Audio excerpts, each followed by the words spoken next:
I'll never forget the summer of 2020, and the devastating floods that swept through Tennessee, Kentucky, Louisiana, and other parts of America. As a resident of Waverly, Tennessee, I witnessed first, and the horrific damage and heartbreaking stories of loss that will forever be etched in my memory. When the waters rose in Waverly, no one expected the utter devastation that came.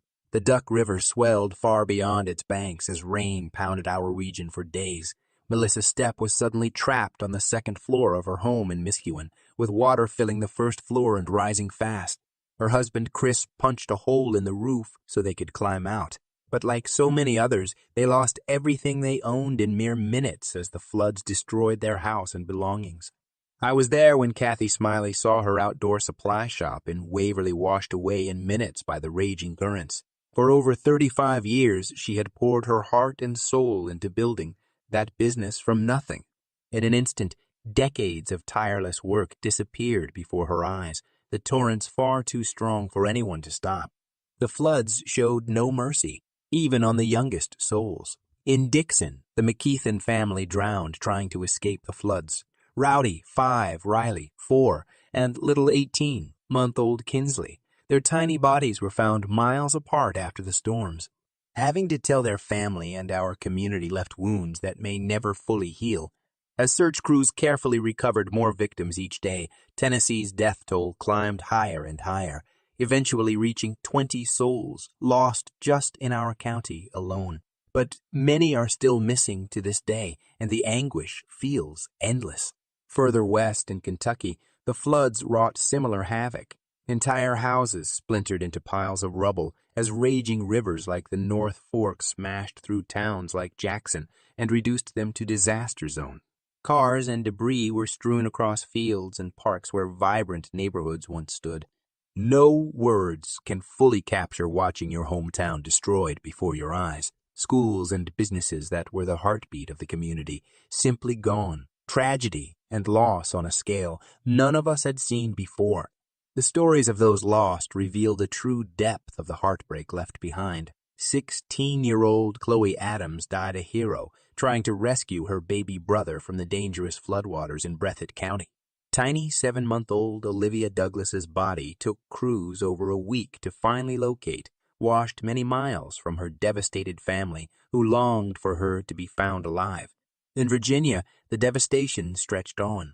John Morris spent nearly 24 agonizing hours trapped on his roof, watching everything around him get ripped apart by the floods in Buchanan.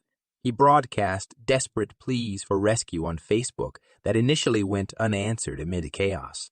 When help finally came, he had lost it all, his home, belongings, and hopes for rebuilding. A beloved grandmother tragically drowned attempting to move her wheelchair, found husband to safety when the floodwaters consumed their house in Hurley. Their embrace in death as they eventually emerged 2 miles downstream was a poignant reminder that the storms showed no mercy for anyone, regardless of age or fragility. So much tragedy spawned in one short period that will haunt this region forever. Here in my town of Waverly, the pain and loss still feel etched into the landscape itself months later. Empty concrete pads where once cozy homes used to stand. Rainbow ribbons and memorials dotted along the riverbanks, honoring those lost. Lives and dreams erased in minutes that can never be restored. But even as we grieve, we stand in awe of people's resilience. Neighbors embraced bone, weary rescue crews who had pulled them to safety. Strangers without homes opened their hearts and spare rooms to each other at shelters. Kindness bloomed amid even the bleakest wreckage. While the floodwaters gradually receded, our care and support for each other only grew stronger with time. We knew we could not undo the damage wrought, but we could rebuild together, one day at a time.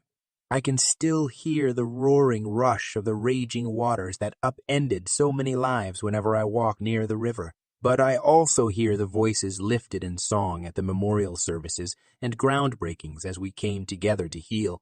Though the road is long, our community moves forward with hope in our hearts. What we survived bonded us beyond measure as we saw the best of humanity shine through in the worst of times. We found light even amid the darkest storm clouds. The catastrophic flooding of 2021 left enduring scars across multiple states and families that will take generations to fully mend. But it could not wash away the unbreakable ties of love and community that connect us. We press on, forever changed but not defeated. As long as we care for one another, we can withstand the fiercest floods or fires. Our compassion and grit are the one thing no storm can ever destroy or take from us. We have each other, and that gives me hope for our future, however long the road to recovery may still be.